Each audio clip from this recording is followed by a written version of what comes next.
আরেকজনের জমি দখল করে খায়, একজন আরেকজনের জমি ছোলায় খায়, একজন আরেকজনের সম্পদ দখল করে খায়।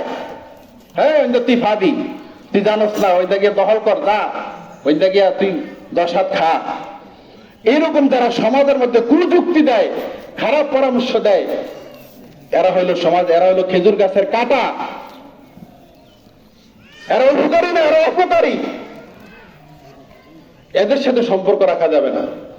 আর বর্তমান আমাদের অবস্থা কিরকম? যারা কুপরামর্শ দেয়, যারা কুবুদ্ধি দেয়, যারা কুযুক্তি দেয়, যারা খারাপ পরামর্শ দেয়, এদেরকেই আমরা বন্ধু করে রাখি। আমার বন্ধু, আমার ভাইকে আমি 1 কাপ চা খাওয়াইতে পারি না, আমার ভাইয়ের জন্য একটা গেঞ্জি, একটা টুপি, একটা লুঙ্গি কিনে দিতে পারি না। ওই যেটা কুসল্লা কুপরামর্শ দেয়, এটা লুঙ্গি কিনে দেয়, ধরো দোস্ত তুই একটা কিন, লাগবে না তাই, আর আমি একটা লইছি তুই একটা ল। কিন্তু ভাইয়ের এরকম দেয় না।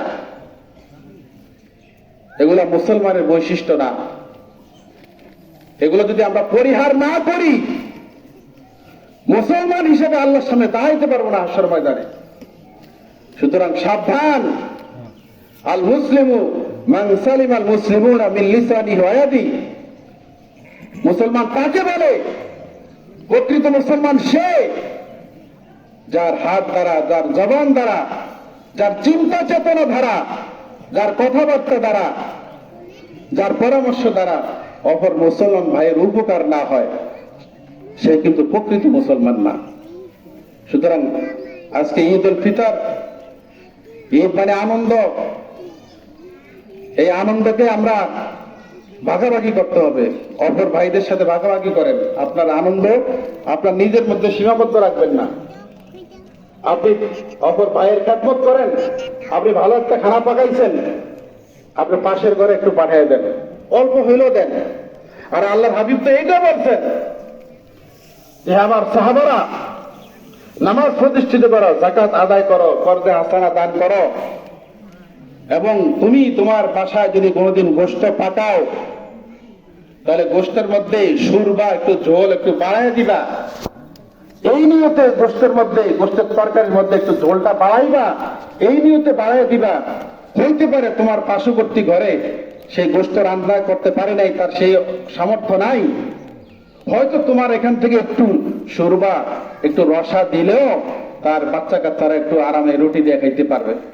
হয়তো তার ঘরে রুটি আছে কিন্তু গোশতের সুরবা নাই, ঝোল নাই।